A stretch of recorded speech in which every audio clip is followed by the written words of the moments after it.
কারো কথায় ওই ডোনাল্ড ট্রাম্পের ছবি নিয়ে আপনারা ময়দানে নামবে না কেন? এর আগে কার ছবি নিয়ে নামতেন? সেই মোহাম্মদ শেষ হয়ে গেছে, এখন ডোনাল্ড ট্রাম্পের আব্বা টাকা শুরু করছে। এত বাপ পাল্টালে সমস্যা আছে, কথা কয় না কেন? একটু চুপচাপ থাকেন, দেশটাকে অশান্তির দিকে ঠেলে দেবেন না, কথা বলেন ঠিক কিনা? নিজেদের মধ্যে মারামারি কেউ করবেন না। ম্যাডাম ভারতে আছে, ওই দেশে থাক, সময় যখন হবে এমনি আসবে। আপনারা বেশি আবেগ দেখায় ব্যানার নিয়ে রাস্তায় নামেন না, কারণ অবস্থা এখন আপনাদের অনুকূলে নাই, কথা কয় না কেন? আবার মাঝে মাঝে ওনারা বিভিন্ন সুরতে হাজির হয়, কথা কি বলছেন? আজকেও হাজির হইতে চাইছিল গুলিস্তানে। ম্যাডাম আছেন হিন্দুস্তান, আর পোলাপানকে ডাকছে গুলিস্তান, কথা কি বুঝতে পারতেছেন? বলে তোমরা আসো, খেলা হবে। এখন ওই যে বাঘের গল্প শুনছিলেন আপনারা, ওই অবস্থা। ওনারা আশা নিয়ে গেছে 2-4 জন ব্যানার ধইরা, জনগণ আবার উত্তম মাধ্যম দিয়ে ছেড়ে দিয়েছে, কথা কন ঠিক কিনা? আরে ভাই, কিছুদিন হইলো আপনারা ক্ষমতা থেকে নামছেন, আগে কে ব্যানার বাই করতেছেন? একটু পরিবেশ ঠান্ডা হোক, নতুন নির্বাচন হোক, নতুন সরকার হোক, এরপরে আস্তে আস্তে দল গুছাবেন, নাকি বলেন? যদি রাজনীতি করার ইচ্ছে থাকে করবেন, সমস্যা কি? কিন্তু এত তাড়াতাড়ি যদি আবার এখান থেকে সেখানে থেকে বের হন, তাহলে মনে হয় পরিস্থিতিটা আরো ভয়ঙ্কর হবে, কথা বলেন ঠিক কিনা? এই জন্য ভাইরা আমার, ছাত্র আন্দোলনের সে সমস্ত ভাইরা আজকে আবার ওনারা গুলিস্তানে অবস্থান নিয়েছে, নিয়ে ওনারাই গান গাইতেছে, কথা কি বোঝেন না? ওনারা কবিতা আবৃত্তি করতেছে। আপনারা নাম শুনছেন হাসনাত আব্দুল্লাহ, ও কবিতা আবৃত্তি করতেছে ম্যাডামের নাম, কথা কি বুঝতে পারতেছে? ছেলেগুলো তাদেরকে নিয়ে টল করতেছে, ঠাট্টা বিদ্রুপ করতেছে, কথা বলেন ঠিক কিনা? বলতেছে আপনাদেরকে তাল মারলো আর আপনারা আসবেন, এরকম কেন ভাই? দেশ আমাদের সবার, কথা বলে ঠিক কিনা? এখন আমরা চাই নতুন করে এই দেশে যদি কেউ অশান্তি সৃষ্টি করতে চায়, তার দাঁত ভাঙা জবাব দিতে হবে, কথা বলেন ঠিক কিনা? আন্দোলন, মিছিল, মিটিং, সংগ্রাম করবেন পরে পরে, একটু দেশটাকে ঠান্ডা হতে দেন। এখনো সেই জুলাই রক্ত শুকায় নাই, কথা বলে ঠিক কিনা? এখনো শহীদ আবু সাইদের মায়ের চোখের পানি বন্ধ হয় নাই, এখনো বক্তর মায়ের চোখের পানি বন্ধ হয় নাই। এই দেশে এখনো হাসপাতালে গুলিবিদ্ধ অবস্থায় শত শত মানুষ চিকিৎসা নিচ্ছে, কথা বলে ঠিক কিনা? বিদায় আর কোনো কারো রক্ত ঝরুক এটা আমরা চাই না। বিদায় ঠান্ডা আছেন, ঠান্ডা থাকেন, পরিবেশটাকে সুন্দর রাখেন। কারো কথায় ওই ডোনাল্ড ট্রাম্পের ছবি নিয়ে আপনারা ময়দানে নামবে না কেন? এর আগে কার ছবি নিয়ে নামতেন? সেই মোহাম্মদ শেষ হয়ে গেছে, এখন ডোনাল্ড ট্রাম্পের আব্বা টাকা শুরু করছে। এত বাপ পাল্টালে সমস্যা আছে, কথা কয় না কেন? একটু চুপচাপ থাকেন, দেশটাকে অশান্তির দিকে ঠেলে দেবেন না, কথা বলেন ঠিক কিনা? নিজেদের মধ্যে মারামারি কেউ করবেন না। ম্যাডাম ভারতে আছে, ওই দেশে থাক, সময় যখন হবে এমনি আসবে। আপনারা বেশি আবেগ দেখায় ব্যানার নিয়ে রাস্তায় নামেন না, কারণ অবস্থা এখন আপনাদের অনুকূলে নাই, কথা কয় না কেন? আগে তো বোঝেন না, অন্য অন্য দলকে তো আপনারা ফজরের পরে বের হতে দেন, কথা কয় না কেন? আর এখন আপনারা আলটিমেটাম দিয়ে বলবেন আমরা অমুক জায়গায় অবস্থান নিব, এতই সহজ। সেই দিন কি আর আছে? এই জন্য আমরা বলতে চাই, নেতা আছে ভারতে আর মিছিল নিয়ে যায় ঢাকাতে, এদের চাইতে পাগল দুনিয়াতে নাই রে। নেতা আছে দিল্লিতে, ভারতে, আর নেতার কথা শুনে মিছিল নিয়ে যায় ঢাকা গুলিস্তানে, এদের চাইতে বড় পাগল কেউ আছে? ভালো হয়ে যাও তোমরা, ভালো হয়ে যাও গো শোনা। যে মা বাচ্চা ফেলায় যায় তার জন্য এত মহব্বত করে লাভ নেই, কথা বলে। সত্যি যদি মমতা বই নেত্রী হতো, প্রয়োজনে জীবনটাও দিত, তাও দেশ ছাড়তো না, কথা কর, রাগ করেন না। আবার মাঝে মাঝে সব করে ফোন দিয়ে আসতে চায়, আমরা তো বলি আপনি আসেন, এদেশ আপনার বাবা, এদেশ আপনার স্বামী, কেন অভিমান করে চলে গেলেন? আপনি আসেন, কথা কয় না? ববু আইবা, তুমি আইবা গো, সেই দিন আইসা ববু ক্ষমতা পাইবা না। না বলি কষ্ট হচ্ছে, কষ্ট পাচ্ছেন আপনারা? খারাপ লাগতেছে? তাহলে হাত তুলে তাকবীর দেন তো দেখি, লিল্লাহে তাকবীর। ববু আইবা, তুমি আইবা গো, সেই দিন আইসা বুবু ক্ষমতা পাইবা না। ববু আইবা, তুমি আইবা গো, সেই দিন আইসা বুবু ক্ষমতা পাইবা না। খোঁজ নাই বুবু কাদের কাকার, অবস্থা খারাপ দরবেশ বাবার, হাউ নাঙ্কেল এখন সামনেও আসে না। নেতা কর্মী সব জেলের ভিতর, আমি আসি ডরের ওপর, কখন জানি আসে গ্রেপ্তারি পরোয়ানা। বুবু আইবা, তুমি আইবা গো, সেই দিন আইসা বুবু ক্ষমতা পাইবা না। অনেক মাহফিলে অনেকে বলতেছে হুজুর সাবধানে কথা বলবেন, ওনারা আবার আসতে পারে।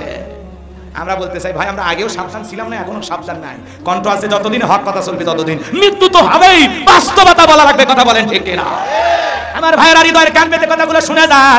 এই জন্য যে নেতা আপনার বিপদের পাশে দাঁড়াবে, আপনাকে বুক দিয়ে আগলায় রাখবে, ওই নেতার পক্ষে স্লোগান দেন। যে নেতা আপনার সুখে হাসে, আপনার দুঃখে কাঁদে, আপনার ভালোবাসায় আপনার জন্য জীবন দিতে রাজি, আমরা ওই সেই নেতার জন্য জীবন দিতে রাজি। কিন্তু যে নেতা বিপদে ফেলে বিদেশে পালিয়ে যায়, এমন নেতার মহব্বত থাকার কোনো দরকার না। যাদেরকে বলা হতো পাকিস্তানের রাজাকার, ওরা 16 বছরের নির্যাতন জুলুম সহ্য করেছে, ফাঁসির দড়িতে ঝুলেছে, রিমান্ডের জ্বালা বেদনা সহ্য করেছে, কথা বলেন না কেন? ওরা কেউ পাকিস্তানে যায় নাই। কিন্তু যাদেরকে বলা হতো ভারতের দালাল, ওরা ঠিকই ভারতে চলে গেছে। 16 বছরের নির্যাতন সহ্য করিয়া জামাত বিএনপি টিকে থাকলো, আর আপনারা কি করলেন? কথা কন না কেন? রাগ করবেন না বাজান গো আমার। সামনের দিকে যাচ্ছিলাম, যে কথা আমি বলতে চাচ্ছিলাম, ওরা যে কত নির্যাতন জুলুম করেছিল, অন্ধ ব্যক্তির নামে পর্যন্ত গাড়ি পোড়ানোর মামলা দিয়েছিল। অন্ধ মানুষ নাকি গাড়ি পোড়াইছে? শয়তান বিশ্বাস করছে? শয়তান কয় না না না, এটা আমি বিশ্বাস করি, এটা পৃথিবীর সেরা মিথ্যা কথা। এই যে আজকে যারা অতি আবেগে গুলিস্তানে মিছিল করতে গেছে, একজনের যে উত্তম মাধ্যম দিতেছে ভাইরে, কি বক্সিং শুরু হয়ে গেছে, দেখে মায়াও লাগে, আবার অন্তরে তৃপ্তিও লাগে। বেটা তুই গেলি কেন? যে মা তোরে ফেলায় গেছে, সেই মায়ের কথাই তুই আজকে গুলিস্তানে যাস, বেটা তুই তো খাবি রে বেটা। কথা কয় না কেন? ওরে সেই কায়দায় ঘুষাইতেছে। আমি অবাক হয়ে গেলাম, ভিডিওটা সোশ্যাল মিডিয়ায় ভাইরাল হয়ে গেছে। ম্যাডামের কথায় গুলিস্তানিতে চলে গেছে, ম্যাডাম নাকি আজকে 10 তারিখে আসবে। কই ম্যাডাম আসছে? কথা বল না কেন? ক্ষমতার চেয়ার থেকে নেমে পালিয়ে যাওয়া সহজ, কিন্তু দেশে ফেরা কঠিন। কথা বলেন ঠিক কিনা? এই জন্য মাঝে মাঝে অডিও কল রেকর্ড ফাঁস করে কর্মীদেরকে জাগিয়ে তোলার চেষ্টা করে। আর এই কর্মীরা আবেগের ঠেলা আজকে 10 নভেম্বর ঢাকা গুলিস্তানে হাজির হওয়ার চেষ্টা করেছিল, আর জনগণ একটু উত্তম মাধ্যম দিয়েছে। কথা বলেন ঠিক কিনা? আমার ভাইয়েরা এখনো সেনাবাহিনী মাঠে আছে, বেশি বাড়াবাড়ি করবেন না, এমন জায়গায় মাইরিয়া লাল করে দিবে, দেখাইতে পারবেন না। কথা বলেন ঠিক কিনা? বাড়াবাড়ি করা যাবে না বাবা। কথা বলেন না কেন? যারা খুব ম্যাডামের কথা আবেগ নিয়ে ওই জায়গায় চলে গেছে, আজকে ঢাকায় একত্রিত হওয়ার চেষ্টা করেছিল, ভাই বাড়াবাড়ি করেন না, বাড়াবাড়ি করেন না। কথা বলেন ঠিক কিনা? শান্ত আছেন, শান্ত থাকেন, অশান্ত পরিবেশ তৈরি করবেন না। বিশৃঙ্খলা সৃষ্টি করার কোন উপায় দ্বারা বাংলাদেশে 1 মিনিটের জন্য মেনে নেওয়া হবে না। কথা বলেন ঠিক কিনা? আর অনেক রক্তের সাগর পাড়ি দিয়ে আজকে এসেছি। যারা আইন উপদেষ্টা আছেন এবং যারা বর্তমান দায়িত্বশীল আছেন, প্রধান উপদেষ্টা ডক্টর ইউনূসকে আমরা পরিষ্কারভাবে বলতে চাই, যেন তেন ভাবে আপনি ক্ষমতার চেয়ারে বসেন নাই। এই দেশের 1523 জন মানুষের রক্তের উপরে দাঁড়িয়ে আপনি ক্ষমতার চেয়ারে বসেছেন। এই জন্য আমরা বলতে চাই, ডক্টর ইউনূস সাহেব মাথা সোজা করে দাঁড়ান, আপনার গায়ে ফুলের টোকা দেওয়ার সাহস কারো হবে না। আপনারা ব্যর্থ হলে পুরো বাংলাদেশের মানুষ ব্যর্থ হবে। কথা বলেন ঠিক কিনা? যদি ক্ষমতা টিকায় রাখতে পারেন, কিছুদিন ক্ষমতায় থাকেন, দেশকে পরিবর্তন করার চেষ্টা করেন। আর যদি না পারেন, অতি দ্রুত নির্বাচন দিয়ে কাজে পড়েন। কথা বলেন না কেন? নির্বাচন দিয়ে আপনার আস্তে করে সরে যান। কথা বলে ঠিক কিনা? তারপরেও আমরা দেশে নতুন করে কোনো জালেমকে আর ক্ষমতায় দেখতে চাই না, আর এই দেশের মানুষের উপরে জুলুম হোক, এটা আমরা দেখতে চাই না। কথা বলেন ঠিক কিনা? রাগ করতেছেন নাকি আপনারা? আল্লাহর ধরা বড় কঠিন, আল্লাহ কখন ধরবে ওরা টের পাবে না। আল্লাহর পাকড়াও বড় কঠিন। ইন্না বাতশা রাব্বিকা লাশাদীদ। আল্লাহ ধরে না, ধরলে আল্লাহ জালেমদেরকে ছাড় দেয় না। আমরা চাইলে ম্যাডাম পদত্যাগ করেন, আল্লাহ বলেছে অপরাধ করেছে, খালি পদত্যাগ হবে না, আমি আল্লাহ এদেরকে দেশ ত্যাগ করতেও বাধ্য করব। লিল্লাহি তাকবীর। যখন শুনেছে মৌমাছির চাকের মতো ছাত্ররা আসতেছে, রান্না করা ভাত ছুঁয়ে 45 মিনিটের মধ্যে ব্যাগ গোছায় চলে গেছে। কথা কন? জাতির উদ্দেশ্যে ভাষণ দিতে চাইছিল, সেটাও তো দিলে নাই। কথা কন ঠিক কিনা?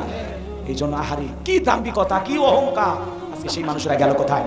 এই জন্য মনে রাখবেন, যারা জালেম এদেরকে আল্লাহ কখনো সাহায্য করে না, কিন্তু যারা মাজলুম এদেরকে আল্লাহ সাহায্য করে। এই জন্য আমরা মাজলুম ছিলাম, আল্লাহ সাহায্য নাজির করেছে।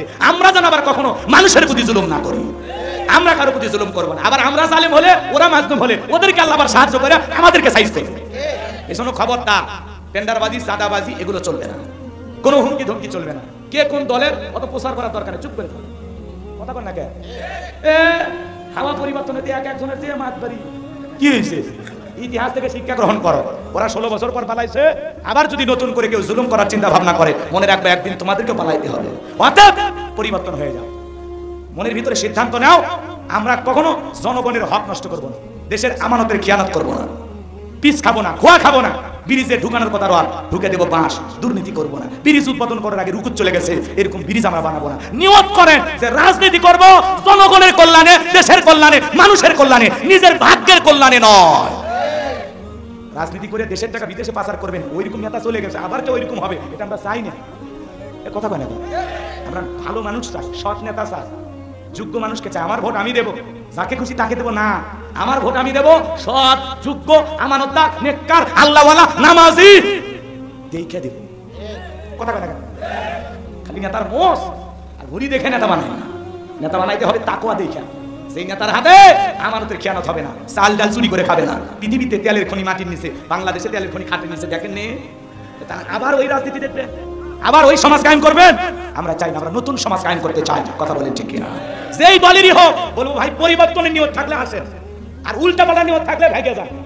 কথা বলেন না, নিয়ত সাফ করে পরে চেয়ারে বসে যে না আমি যা করবো দেশের মানুষের জন্য করবো, ইনশাআল্লাহ। আল্লাহ এই দেশকে ইসলামের জন্য কবুল করুন। জোরে বলেন আমিন। এই দেশটা কোরআন দিয়ে চলুক, আপনারা চান? কারা কারা হাত তোলেন তো দেখি। লিল্লাহি তাকবীর। আল্লাহ জমিনে কোরআনের শাসন ব্যবস্থা কায়েম করে দাও। জোরে বলেন আমিন। তাহলে সবাই শান্তিতে থাকবে। হিন্দু, বৌদ্ধ, খ্রিস্টান, মুসলমান, অমুসলমান সবাই আমরা মিলেমিশে একটা নতুন বাংলাদেশ কায়েম করবো ইনশাআল্লাহ। আগামীতে যেই প্রধানমন্ত্রী হোক আমাদের আফসোস নাই, কিন্তু পুরুষ প্রধানমন্ত্রী চাই। কি প্রধানমন্ত্রী? জোরে বলেন, কি প্রধানমন্ত্রী?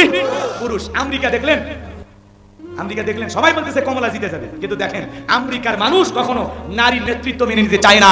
ওরা আমেরিকার মানুষ ঠিকই ডোনাল্ড ট্রাম্পের মতো মানুষকে 47তম প্রেসিডেন্ট বানাইলো, এরপরেও নারীকে ওরা প্রধানমন্ত্রী বানায় নাই, নারীকে প্রেসিডেন্ট বানায় নাই। কথা বলেন ঠিক না?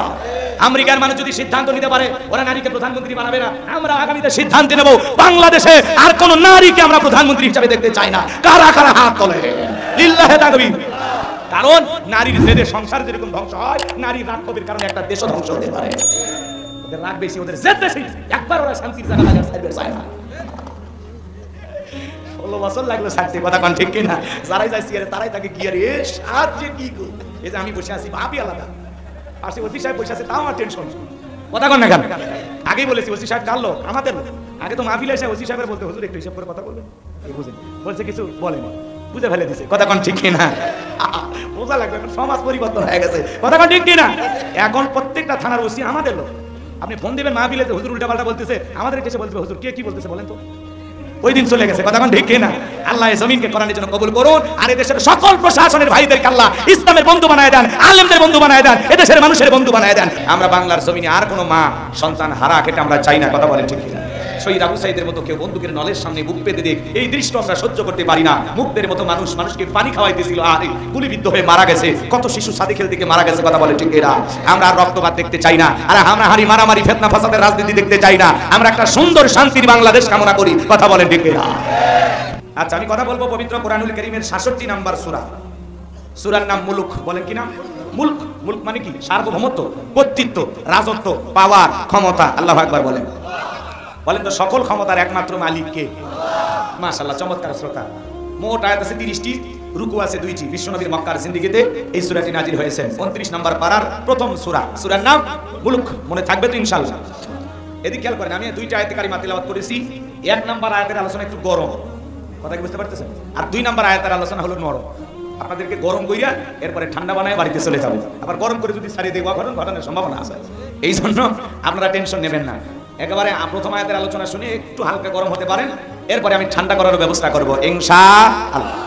মেহেরবানি করে আমাকে একটু সময় দিয়ে সহযোগিতা করবেন। টাকা তো যা দেওয়া দিয়েছেন আলহামদুলিল্লাহ, এখন খালি একটু সময় দেন। এখন যা বলবো সব আপনার আমার জন্য। কথা বলেন ঠিক কিনা? তাহলে সূরার নাম কি?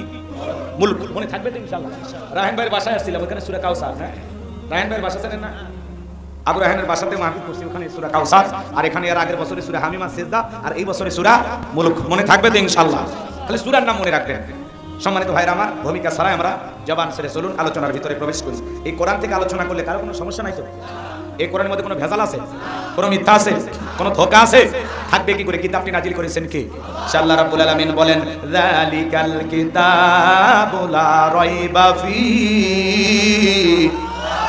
আমার আল্লাহ রাব্বুল আলামিন বলেন, এটি এমন একটি কিতাব, সেই কিতাবের মধ্যে কোনো সন্দেহ নাই, কোনো সংশয় নাই, কোনো মিথ্যা নাই, কোনো ধোঁকা নাই। There is no doubt. বলুন আল্লাহু আকবার। হুদাল্লিল মুত্তাকিন, মুত্তাকি বান্দাদের জন্য গাইডলাইন হিসাবে, পথ প্রদর্শক হিসাবে আসমান থেকে কিতাবটি নাজিল করেছেন কে? সেই কিতাবের আলোচনা শুনলে লাভ না লস? লাভটা কি আমার আল্লাহ জানায় দিলেন, ওয়া ইযা কুরিয়াল কুরআনু ফাসতামিউ লাহু ওয়া আনসিতু লাআল্লাকুম তুরহামুন। সূরা আরাফ আয়াত নাম্বার 204। আমার আল্লাহ রাব্বুল আলামিন জানিয়ে দিলেন, তোমাদের সামনে যখন কোরআন পাঠ করা হয়, কোরআনের আলোচনা করা হয়, চুপ করে কান লাগিয়ে মনোযোগ সহকারে কোরআনের কথাগুলো শ্রবণ করো। যারা চুপচাপ কোরআনুল কারীমের কথাগুলো শ্রবণ করবে, আমার আল্লাহ রাব্বুল আলামিন আসমান থেকে তাদের উপরে আল্লাহ রহমত বৃষ্টির মতো নাজিল করবেন। বলুন সুবহানাল্লাহ। কোরআনের কথাগুলো শুনলে লাভ না ক্ষতি? আল্লাহ বলেন, ওয়াযাক্কির ফা ইন্না যিকরা তানফাউল মুমিনিন। সূরা জারিয়াত 55 নম্বর আয়াত। আল্লাহ ডেকে বলেন, যারা আমার মুমিন বান্দা, তাদের সামনে যখন কোরআন দেওয়াজ করা হয়, কোরআন থেকে উপদেশ দেওয়া হয়, এই কথাগুলো শোনার পরে আমার মুমিন বান্দাদের উপকারে আসবে। বলুন সুবহানাল্লাহ। কোরআনের কথা শুনে কি ফুটবল মাঠে রেখে যাবেন না বাড়ি পর্যন্ত নিয়ে যাবেন? কথা কর না, আমলের নিয়তে বাড়ি পর্যন্ত নিয়ে যাওয়া দরকার আছে না নাই? সেই কথা আল্লাহ রাব্বুল আলামিন বলতেছেন, আল্লাযীনা ইয়াসতামিউনাল কাওলা ফায়াত্তাবিউনা আহসানাহু উলাইকাল্লাযীনা হাদাহুমুল্লাহু ওয়া উলাইকা হুম উলুল আলবাব। সূরা জুমার আয়াত নাম্বার 18 আল্লাহ রাব্বুল আলামিন বলেন মনোযোগ দিয়ে কোরআনের কথাগুলো শ্রবণ করো, এখান থেকে যেটা উত্তম কথা ভালো কথা সেটা গ্রহণ করার সিদ্ধান্ত নাও।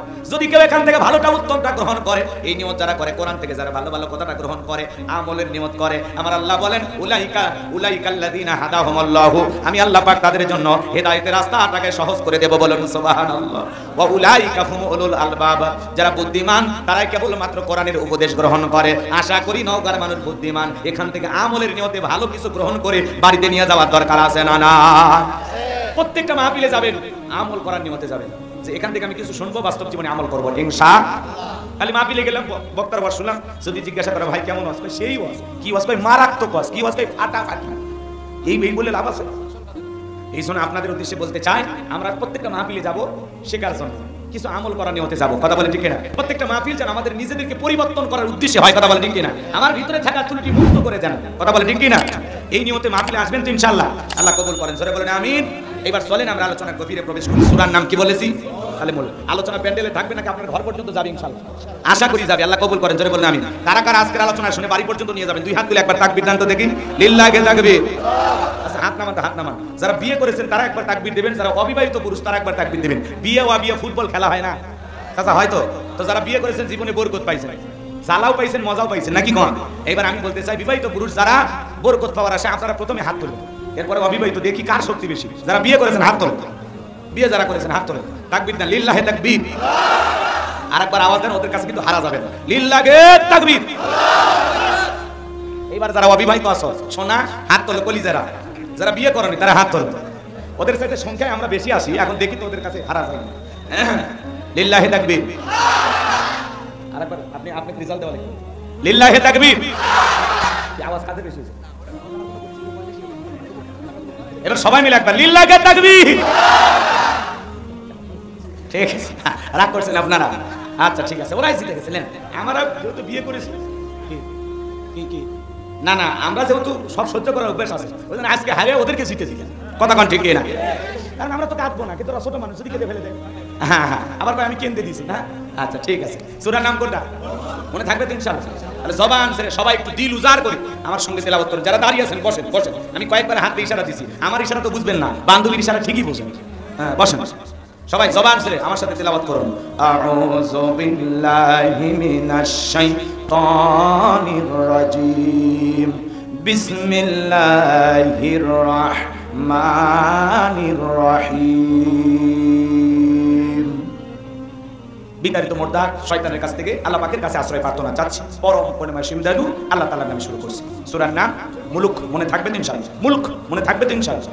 সম্মানিত ভাইরা আমার, আল্লাহর কোন বান্দা যদি সূরা মুলক নিয়মিত আমল করে, আল্লাহ তাআলা তার কবরের সলজবকে সহজ করে দিবেন। বলুন সুবহানাল্লাহ। শুধু তাই নয় বাজার, সূরা মুলক আল্লাহর যে বান্দা নিয়মিত আমল করবে, কঠিন কিয়ামতের ময়দানে এই সূরাটি তিলাওয়াতকারী ব্যক্তির পক্ষে আল্লাহর কাছে সুপারিশ করবেন। বলুন সুবহানাল্লাহ। কিয়ামতের ময়দানে সূরা মুলক তিলাওয়াতকারী ব্যক্তির পক্ষে এই সূরাটি আল্লাহ তাআলা দরবারে ঝগড়া করবেন। আল্লাহকে ডেকে বলবেন, আল্লাহ তোমার গোলামকে কষ্ট দিয়া না ঘুমায়া ফজরের পরে রাত্রি জাগরণ করে আমাকে তেলাওয়াত করতে, আমাকে মহব্বত করত। আজকে আমার সেই মহব্বতের মানুষটাকে জান্নাতে না দেওয়া পর্যন্ত আমি কোরআন এখান থেকে সরে যাব না। কোরআন যদি কিয়ামতের ময়দানে কারো পক্ষে সুপারিশকারী হয়, তার কপাল ভালো না খারাপ। কোরআনের সুপারিশ যদি ভাগ্যে পেতে চান, তাহলে কোরআনের সাথে সম্পর্ক রাখার দরকার আছে না? না।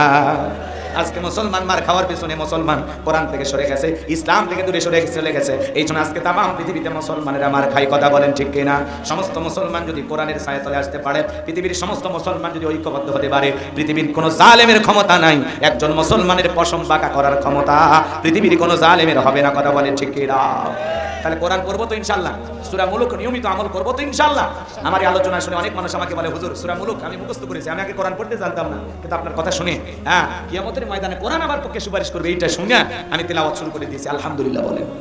তাহলে পারবেন তো ইনশাআল্লাহ? তাহলে জবান ছেড়ে সবাই পড়ুন, তাবারাকাল্লাযী বিয়াদিহিল মুলকু ওয়া হুয়া আলা কুল্লি শাইইন কাদির। আরেকটু জোরে বলেন আল্লাহু আকবার।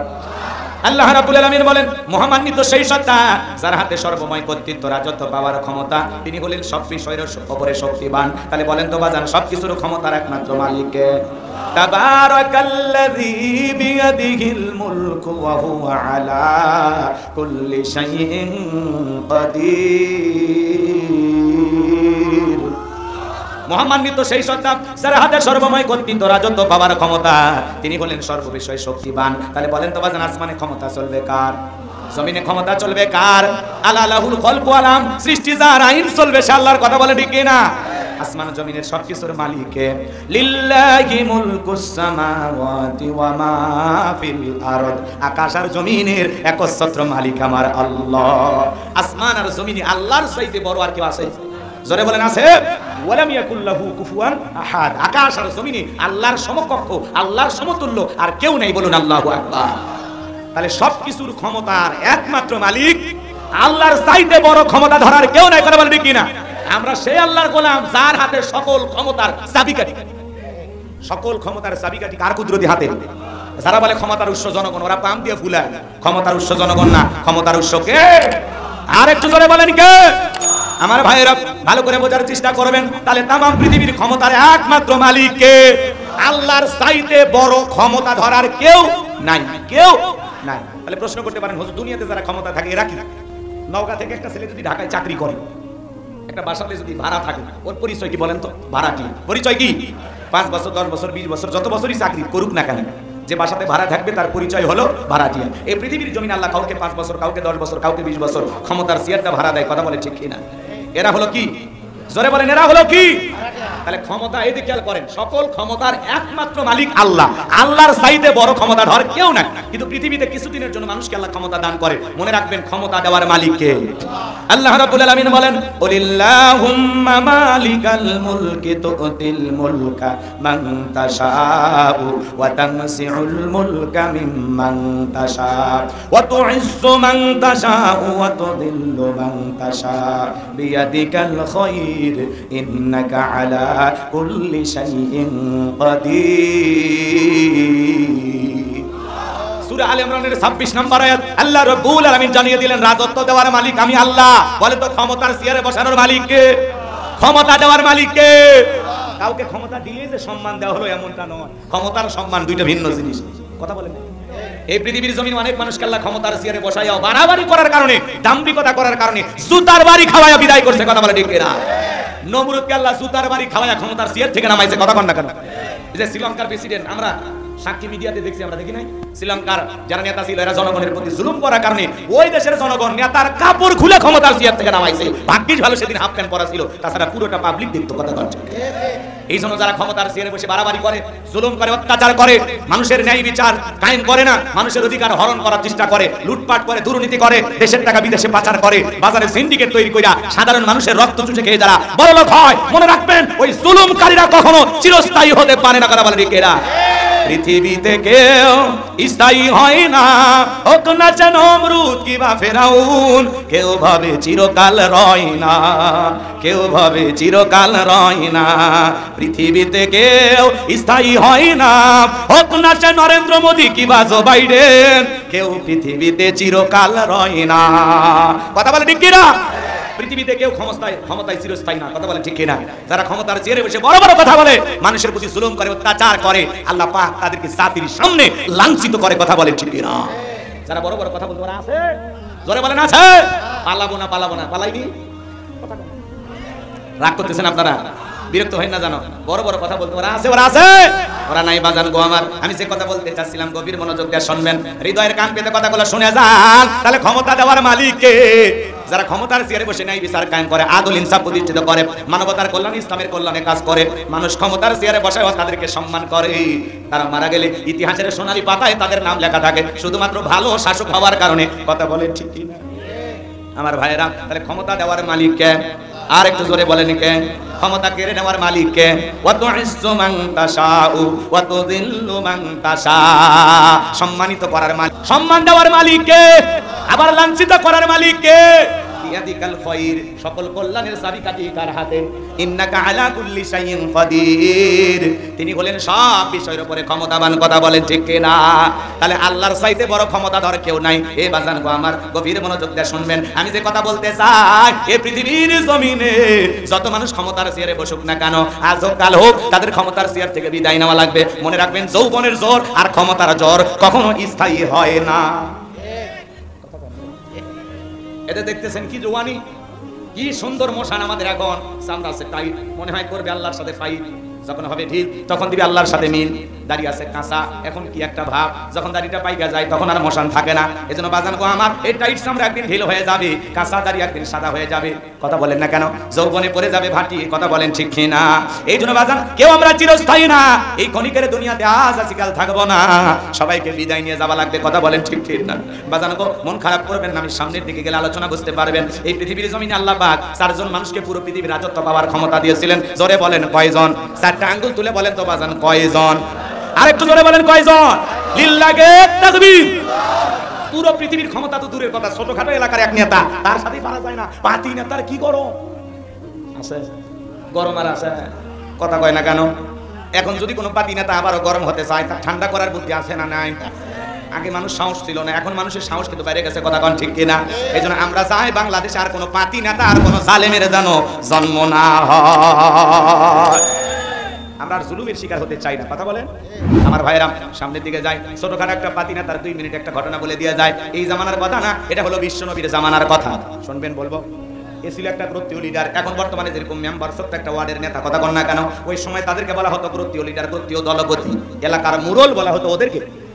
এই ক্রোত্তীয় দলপতি, এর নাম ছিল মহাবীর আমর। বিশ্বনবী যখন মক্কা থেকে হিজরত করে মদিনায় চলে গেছেন, আমার নবী মক্কার কাফেরদেরকে নিয়ে কোনো টেনশন নাই, কিন্তু মক্কার কাফেরদের ঘুম হারাম। না জানি ভাতিজা মদিনায় যায় কি করতেছে। কথা কোন ঠিক কি না? আমার ভাইয়েরা, এদের মধ্যে একজন ছিল মহাবীর আমর। প্রতিমার সামনে দাঁড়ায়া লাথুজ্জা দেবদেবী, সরস্বতী, রাধাকৃষ্ণ, ভগবতী, এই প্রতিমাগুলোর সামনে দাঁড়ায়া বলতেছে, যতক্ষণ আব্দুল্লাহর বেটা মুহাম্মদ সাল্লাল্লাহু আলাইহি সাল্লামের দেহ থেকে কাল্লা না ফেলাইতে পারবো, ততক্ষণ পর্যন্ত আমি এক ফোঁটা পানিও পান করব না। জোরে কোন নাউজুবিল্লাহ। আমার নবী কার পাকা দানে মই দিয়েছে? আমার নবী কার বাড়িতে চুরি করতে গেছে? আমার নবীর কি কোনো অপরাধ ছিল? না না না। আমার নবী কালেমার দাওয়াত দিতে, ইসলামের প্রচার প্রসার করত, এক আল্লাহর পথে মানুষকে ডাকতো। এটাই কাফেরদের সহ্য হতো না। ওরা বলে আমরা 33 কোটি দেবতা মানি, তাই কত সমস্যা, আর এক আল্লাহকে মানলে সব সমস্যার সমাধান। এটা ওরা মানতেই পারতো না। কথা বলেন ঠিক কি না?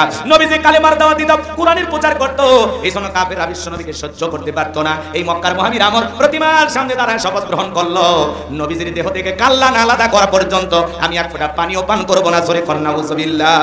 এই মেসেজ আল্লাহ রাব্বুল আলামিন তার পয়গম্বর মুহাম্মদ রাসূলুল্লাহ সাল্লাল্লাহু আলাইহি সাল্লামের কাছে পাঠিয়ে দিলেন। আমার নবীর কানে যখন সংবাদ পৌঁছে গেল মক্কার মহাবীর আমর তাকে হত্যা করার ঘোষণা করেছেন, এই সংবাদ শোনার সঙ্গে সঙ্গে আমার নবী যে টেনশনে পড়ে গেলেন, কি করা যায়। আমার ভাইয়েরা, বিশ্ব নবী তখন সাহাবায়ে কেরামদেরকে ডেকে বলেন, আমার সাহাবীরা, মক্কার মহাবীর আমর আমার মাথা নেওয়ার জন্য রওনা করেছে, তোমরাই বলো কি করা যায়। নরম সাহাবী হযরত ওসমান ডেকে বলে, নবী, ও নবী, আল্লাহর এত বড় পয়গম্বর আপনি, আল্লাহর কাছে শুধু দোয়া করেন ওই মক্কার মহাবীর আমর আপনার কাছে পৌঁছার আগে ওর হাত পা যেন আল্লাহ পাক প্যারালাইজ করে দেয়, আপনার কাছে পৌঁছার ক্ষমতা যেন না থাকে। নবীজি নরম সাহাবী হযরত ওসমানের কথা শুনে আল্লাহর কাছে হাত তুলে দোয়া শুরু করলেন। ডেকে বলেন, আল্লাহ, ওই মক্কার মহাবীর আমর আমার মাথা নেওয়ার জন্য রওনা করেছে, আমি চাই আমার কাছে পৌঁছার আগে ওরা হাত পা। এতটুকু শুধু বলেছেন। আল্লাহ আসমান থেকে বলে, জিবরাইল, আর করিস না দেরি, আমার বন্ধুকে জানায় দাও তাড়াতাড়ি। আমি আল্লাহ পাক শুধু 2 হাত দোয়া করার জন্য দেই নাই, মাঝে মাঝে জালিম আর বেঈমানদেরকে সাইজ করার জন্য ওই 2 হাতে লাঠিও তুলে নেওয়া লাগবে। জোরে বলেন মারহাবা। সবসময় কি দোয়া দিয়ে কাজ হয়? কথা কয় না কেন? রাগ করতেছেন আপনারা? কেউ দেখবেন এরকম দোয়া করে আর দড়ি বাঁকায়। আমরা গাইবান্ধার মানুষ, আমার ভাষা কি বোঝেন বাজান? আগেকার মানুষ এরকম দড়ি বাঁকাইতো না? হ্যাঁ, চেনেন আপনারা? কেউ দড়ি বাঁকায়, কেউ আবার দোয়া করার সময় এরকম প্রেশার মাপে। কথা কয় থাকে আছেন না বাজান? আছেন। কেউ আবার চুপচাপ হাত এইভাবে ধরে বসে থাকে। আবার কিছু যুবক আছে খুব বেশি শিয়ানা, এরা হাতই তোলে না। হুজুর যখন বলে আমিন, তখন বলে আমিন। কয় হুজুর আজকের মুনাজাত সেই হইছে, ওই বাটপার দোয়াই ধরে নাই। কথা বলে ঠিক কি না? আমার ভাইরা, মুনাজাত করার একটা আদব আছে না নাই? রাগ করতেছেন বুঝি? রাগ করবেন না বাজান। আমার জিবরাইল এসে বলে, নবী, দোয়া কবুল হবে না। আপনারাই বলেন তো বাজান, সব জায়গায় কি দোয়া দিয়ে কাজ হয়? এই গ্রামের নাম কি বলেন? আর একটু করে বলেন। এই গ্রামে মনে করেন প্রতিদিন চুরি হইতেছে, চোরের অত্যাচারে এই গ্রামে থাকা বড় কঠিন হয়ে যাচ্ছে। এইবার একটা ছেলে রানীনগর বাজার থেকে 10 কেজি গরম জিলাপি নিয়ে এসে বলে, হুজুর, একটু হাত তুলে দোয়া করেন, আল্লাহ যেন চোরের হাত থেকে গ্রামের মানুষকে হেফাজত করে। 10 কেজি জিলাপি ভাই ইমাম সাহেব এশার নামাজ পড়ে হাত তুলে দোয়া করে বলে আল্লাহ এই কাশিমপুর গ্রামে চুরি হইতেছে, গরু বাছুর চুরি হয়, গহনা কাটি চুরি হয়, এমনকি সুন্দরী বউটা পর্যন্ত চুরি হয়, চোরের অত্যাচার এলাকায় থাকা যায় না, আল্লাহ চোরের হাত থেকে গ্রামের মানুষকে হেফাজত করো। চোর জিলাপি খাবার আশায় হাত তুলে বলে আমিন আমিন আমিন। চুরি বন্ধ করতে হলে কি দোয়া দিয়ে কাজ হবে? কথা কয় না। যদি ইমাম সাহেবকে বলতে কাশিমপুরের যুবকেরা এই গ্রামে ঢোকার 4টা রাস্তা আছে, 4 রাস্তার মোড়ে মোড়ে মাগরিব থেকে ফজর পর্যন্ত বাংলার লাঠি নিয়ে দাঁড়া থাকবা, চোরকে দেখা মাত্রই ওই লাঠি দিয়ে এমন পিটান পিটাইবা যাতে 6 মাসে মাজা সোজা না করতে পারে। কথা বলেন ঠিক কি না? আমার ভাইয়েরা হৃদয়ের কান পেতে কথাগুলো শুনে যান। যে কথা বলতে চাচ্ছিলাম বাজার মন খারাপ করছেন নাকি আপনারা? তাহলে কি নেতা নবীজির কাল্লা নেওয়ার জন্য রওনা করেছে, মনে আছে না নাই? আমার ভাইয়েরা এইজন্য আপনাদের উদ্দেশ্যে বলতে চাচ্ছিলাম চুরি বন্ধ করতে গেলে দোয়া দেওয়া হবে না, লাগবে শক্ত আইন। রাগ করতেছেন আপনারা? ওই যে হুজুর দোয়া করলে ভুলে গেছেন আপনারা? তাহলে বলেন তো দোয়া দিয়ে কি চুরি আটকানো যাবে? জোরে বলেন চুরি আটকানো যাবে? চুরি বন্ধ করতে হলে লাগবে কার আইন? ওয়াসসারিকু ওয়াসসারিকাতু ফাকতাউ আইদিয়াহুমা জাযাআম বিমা কাসাবাত নাকালাম মিনাল্লাহ। আল্লাহ থেকে 1450 বছর আগে পবিত্র কুরআনুল কারীমের সূরা মাইদার ভিতরে আল্লাহ তাআলা আইন দিয়েছেন, চোর যদি পুরুষ হয় অথবা নারী হয়, যদি চুরি করে সেটা যদি প্রমাণিত হয় আল্লাহর আইন অনুযায়ী, আল্লাহর বিধান অনুযায়ী চোরের হাত কেটে দাও। বাংলার পার্লামেন্টে যদি আইনটা চালু করা যায় আর সোশ্যাল মিডিয়ার মাধ্যমে বাইতুল মুকাররমের সামনে নিয়ে যায় একটা চোরের হাত কেটে যদি বিচার করা হতো, বাংলাদেশের সমস্ত চোরেরা তওবা করে আল্লাহর ওলি হয়ে যেত। তাহলে চুরি বন্ধ করতে হলে লাগবে কার আইন? আল্লাহর আইনে শান্তি, আল্লাহর বিধানে মুক্তি। বান্দাকে কোন আইনে সাইজ করা যায় এটা আল্লাহর চাইতে আর কেউ দুনিয়াতে ভালো বোঝে না।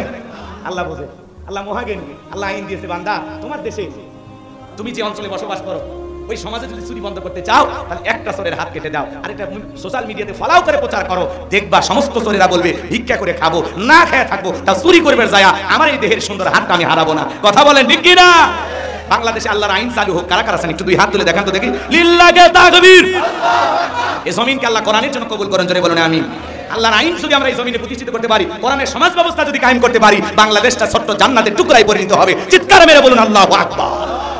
আর এই আইনগুলো ওই সমস্ত নেতাদের কাছে ব্যাকডেট মনে হয়, বলে না এগুলো পুরাতন আইন, সেই আইন দিয়ে চলে। ওনারা লন্ডন আমেরিকা মানুষের তৈরি করা আইন নিয়ম নীতি দিয়া সমাজটাকে পরিচালনা করার চেষ্টা করে। মনে রাখবেন মানুষের তৈরি করা নিয়ম নীতি দিয়া কোশ্চিন কালেও বাংলাদেশের 1 ইঞ্চি মাটি থেকেও শান্তি প্রতিষ্ঠিত করতে পারবে না। শান্তি প্রতিষ্ঠিত হবে তখন আল্লাহর কোরআন দিয়ে বিচার হবে যখন। রাগ করতেছেন? আল্লাহর কোরআন দিয়ে বিচার করা লাগবে, এই কথা কা? যারা কোরআন দিয়ে বিচার ফয়সালা করে না ওরা কি জানে? আল্লাহ বলেন ওয়ামান লাম ইয়াহকুম বিমা আনজালাল্লাহু ফাউলাইকা হুমুল কাফিরুন। যারা আল্লাহর কোরআন বিচার কার্য ফয়সালা করে না ওরা হলো কাফের। কথা বলেন ঠিক কি না? একই সূরায় আল্লাহ তাআলা বললেন ওয়ামান লাম ইয়াহকুম বিমা আনজালাল্লাহু ফাউলাইকা হুমুজ জালিমুন, আর এক জায়গায় বলেন ফাউলাইকা হুমুল ফাসিকুন, তারাই জালেম, তারাই পাপাচারী। কথা বলেন ঠিক কি না? এই জন্য ভাইরা আমার এই জমিনে আল্লাহর আইন যদি চালু হয় তাহলে ইনশাআল্লাহ সব বিষয়ে আপনারা শান্তিতে নাকে তেল দিয়ে ঘুমাইতে পারবেন।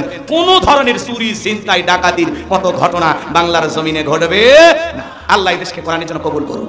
আরেকটু আসতে কোন আমি আমার ভাইয়েরা এইবার জিবরাইল এসে বলে নবী দোয়া কবুল হবে না।